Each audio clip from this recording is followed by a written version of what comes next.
to death out there. Christ. Right, let's have a look.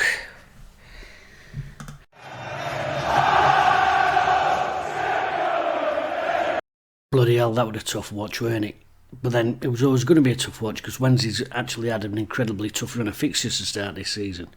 Portsmouth, MK Dons, Charlton today, Peterborough next week, Bolton. Tough cup game stuck there in the middle, so always going to be a tough start to the season for us. And so it's proved with that game today. Two pretty evenly matched sides. In fact, if you look at the table before kick-off, you'd see how evenly matched they are.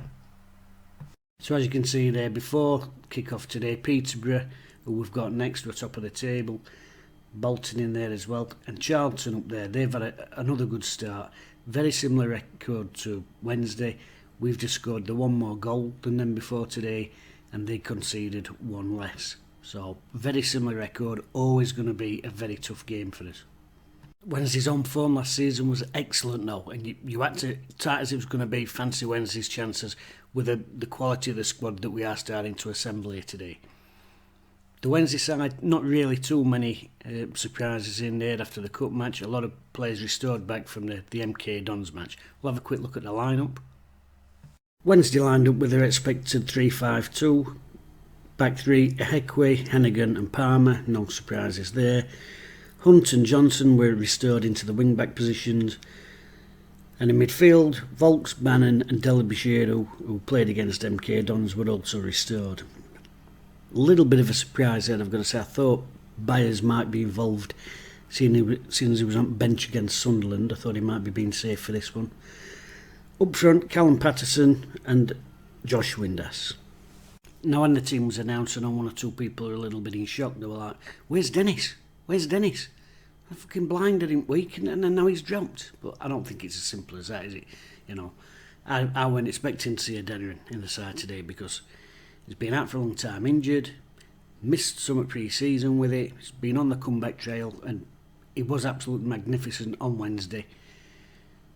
But with just 2 days rest after being out for so long, I don't think there was ever any danger that Dad and Mo were going to risk him in today's game. One step at a time, look after your assets. Where I was a little bit surprised, I thought George Byers might start today.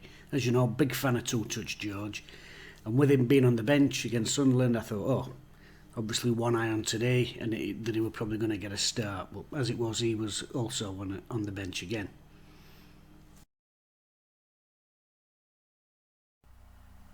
Charlton also made a couple of changes to their line-up but kept with the same system. Let's have a quick look at them. So as expected, Charlton played their 4-3-3. Back four, Clare, Innes, O'Connell and Sessignon. That's Stephen. Sean Clare obviously right back, former Wednesday midfield player. The midfield three was Morgan, Dobson and Fraser, and up front Blackett, Taylor, Stockley and Kirk. Charlton settled into the game really quickly and caused Wednesday problems from the off. The front three were pressing quite high up the pitch, and Wednesday were trying to play out from the back. We're getting squeezed, and Hennigan and Hekwe too many times were found having to face back towards their own goalkeeper, and the ball back at Stockdale, who were then having to go long. That's something we saw previously under Lahukai, we saw it under Monk especially. We're trying to play a certain way, it's not really working, but we keep ploughing through it. It's a funny one because if you've got a style of play that you want to forge ahead with, you can't just throw it out the window at the first sign of trouble. But equally, within an individual game, if you keep trying the same things over and over again and it's not working, a time comes when you've got to say, hang on, we're going to have to do something a little bit different here if we're to get a result, which fortunately we did in the second half. But the first half especially were dominated by Charlton. Midfield is always a key area in a football match, and in the preview I had been waxing lyrical about Wednesday's options in midfield, although right at the end I did say this. Of course I've said all that now. We're probably lucky a right milky display in midfield. Bloody typical Wednesday, wasn't it? Sadly those words seem to be a bit prophetic because in the first half Wednesday were dominated in the midfield. I thought Volks was the best start of the three, although I thought he looked quite tired, especially into the second half. But Bannon and Derbyshire, who couldn't really get the game going and at times were played around with ease by Charlton. That said, it was 25 minutes before they got their first shot on target, which were via Kirk. So although Wednesday weren't brilliant, and although we were getting pinned back a lot, there were no direct shots on target till 25th minute, which Stockdale saved comfortably. The biggest issue for Wednesday remained, though, that we couldn't get things going in midfield. Bannon tried a couple of cute passes which were cut out. Delabashiru using his power and strength to go on a couple of those runs, but making the wrong decision, often ending up in a little cul-de-sac. And Patterson and Windass were cutting two frustrated figures up front because they simply weren't getting the ball in. When the ball was going anywhere near their zone, it was usually when we tried to play from the back and got pressed back in, and Stockdale was having to go long and they were having to just challenge for 50-50 aerial duels. I think what probably highlights the problems that Wednesday were having in getting their football going is that the best pass of the first half from a Wednesday player was actually from Ehekwe, who threaded a nice little through ball for Windass. But that highlights that we weren't really doing anything across the midfield, and our wide players weren't able to get on that much. Hunt had one little attempt where he nudged the ball past his man to try and get in on goal. Touch was a little bit heavier, ran through to the goalkeeper, but it was a nice idea. But that's one thing Wednesday were very short of, and that was nice ideas. There were stages where I thought there's a goal coming here for Charlton. What I would say is that at times they slowed the play down to their own detriment when they were actually on top. And probably the best opportunities they were really creating was when they just put Wednesday under pressure when we were in possession of the ball. Liam Palmer really got us out of jail at the end with a fantastic block after a bit of a miscommunication and cock-up with Ennigan and Stockdale. That were a goal all ends up till he chucked himself in front of it. So we went in at the break 0-0 thanks to that.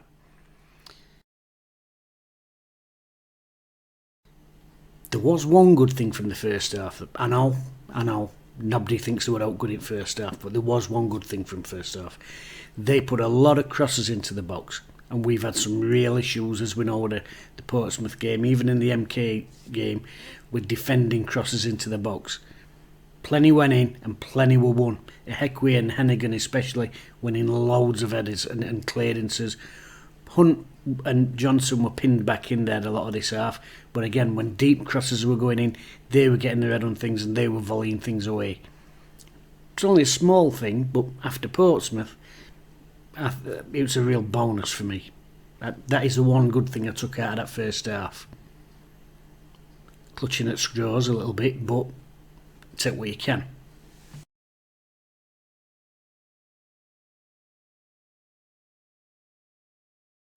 Some things must have been said at half time because Wednesday came out a lot brighter even before the substitutions. In fact, Windass did brilliantly, put a fantastic raking ball right across the front of the 6-yard line. Patterson sliding in, just inches away from putting that away. So it was a more positive start from Wednesday. So obviously words had been said. Charlton was still in it though, and although Wednesday were more front foot, the passing was still all over the show.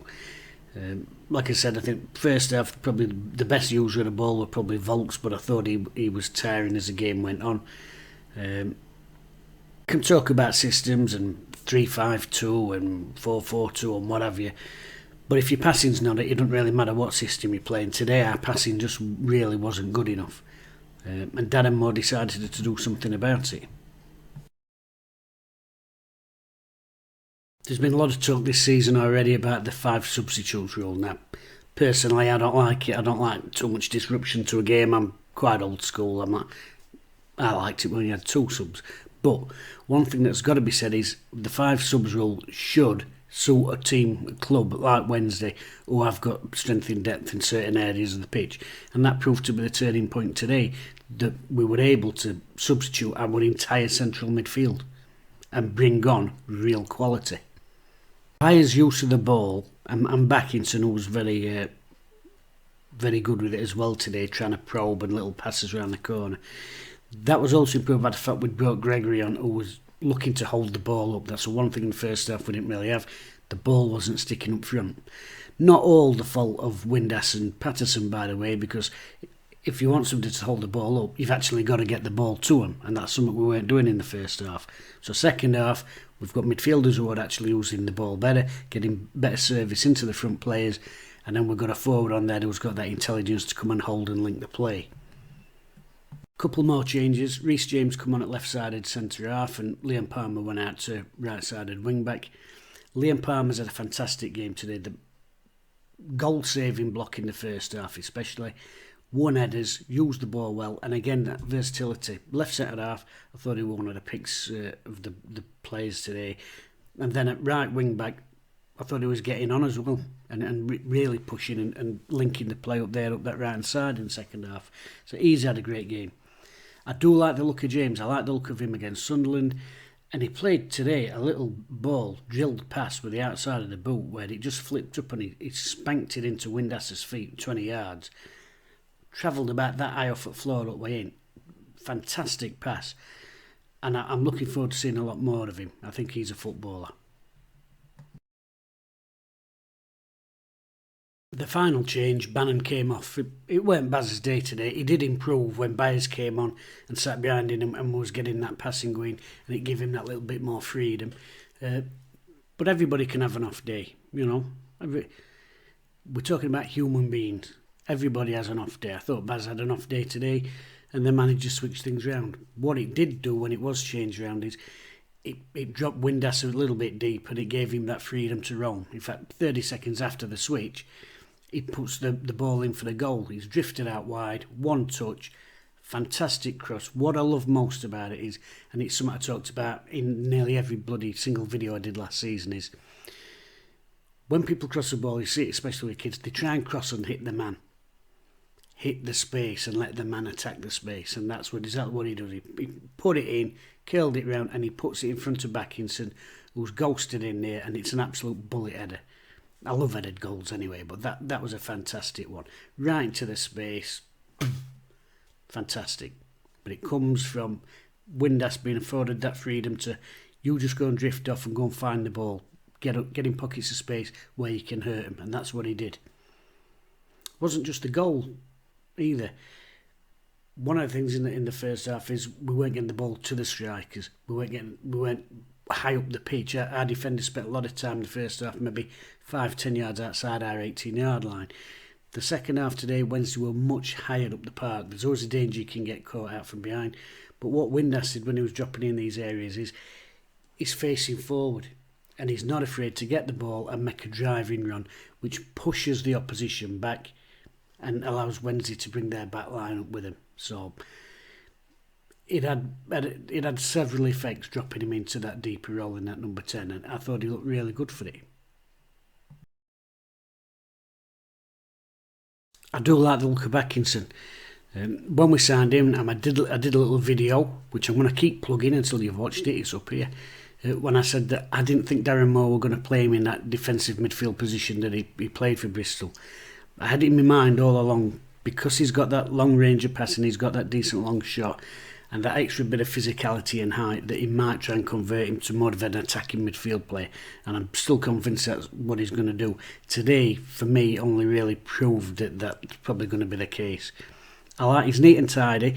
I can see why it might frustrate managers or supporters if your team's not playing well, because he has got that sort of languid and laid-back style to it, and he likes to caress the passes out where they're going, rather than just pinging them.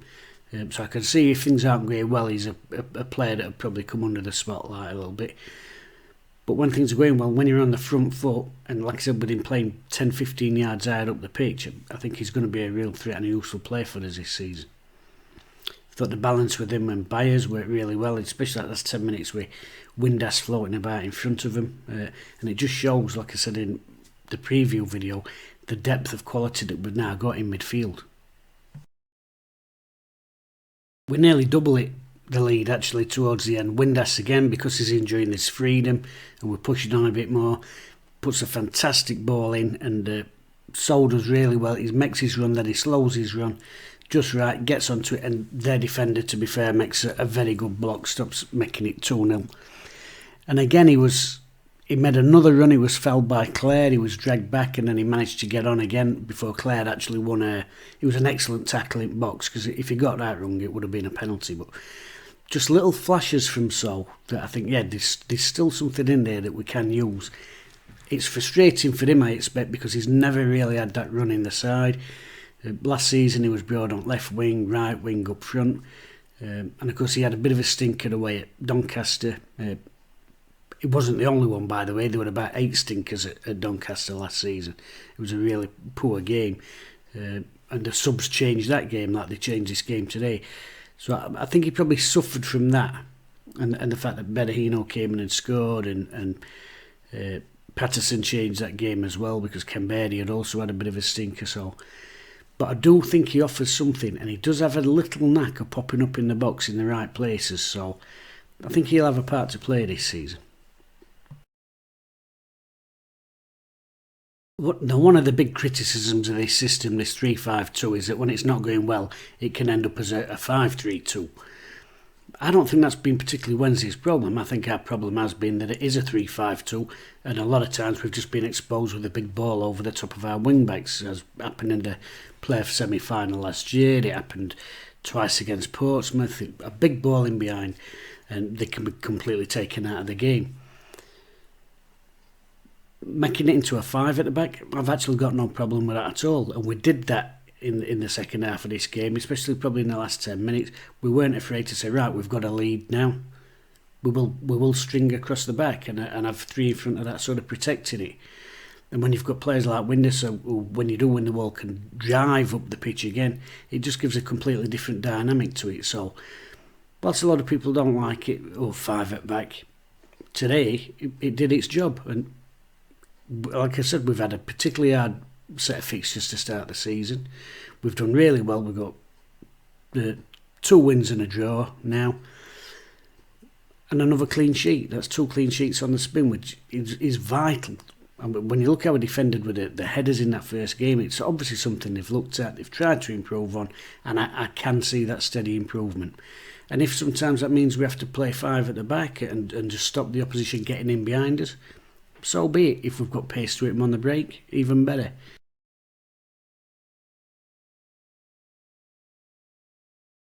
Horses for courses. A lot of players in the squad, different ways we can move things around, and not a pretty game today. You know, the first half especially wasn't very good at all. I don't think it was completely horrific. I just thought our passing was poor, which affects everything else and the momentum of a game. But it's an old cliche, but it's a true one. If you can take points when you haven't played very well, you'll be there or thereabouts at the end of the season. And although it's early days, and although we haven't really, I would say, properly clicked into gear yet, there's 1 or 2 players who I still feel are at about 65-75% and working the way towards some decent form. We've still been picking points up, and that can only be a good thing. It's early days, and you don't like to look at the table, but let's have a look at the table. For all that we ain't quite clicked into gear yet, you know, for the poor defending against Portsmouth and everything else, we're still up there, and we've still got no losses. 3 games played, 2 wins, a draw, and no losses. We haven't played well today, but it's another result, it's another win, and that will see us in good stead over the season. So, not a brilliant game, but a brilliant result. Everybody's played the part in one way or another in us getting that win, whether it's playing in the first half in the blazing heat and helping to tire and wear the opposition down, or whether it's the subs who came on and turned the game with the quality of the passing. Man of the match for me, I thought George Byers was the pivotal change in the game because he's passing so good. As I said, I'm surprised he didn't start the game, to be honest, but maybe it worked out better that he came on with fresh legs. I think you've got to get a manager credit sometimes. So I thought that was pivotal by his introduction. Thought Windass had a good game in the second half. You know, it's a goal and an assist, I think, in all 3 games so far this season. He's been involved in what we've done at top end at pitch. But overall, I thought Hekwu was very good, but I'd have to give it to Liam Palmer, my man of the match. So, not a great performance from Wednesday, but a great result. And now we step on and look at Peterborough. So, one step at a time, we're getting there. Quite positive, that, wasn't it? Eh? I think it'd be positive after that first half, but take positives where you can find them. And in first half, although it was crap, We won them headers. Step in right direction. Right, I'll see you for Peterborough preview. See you later.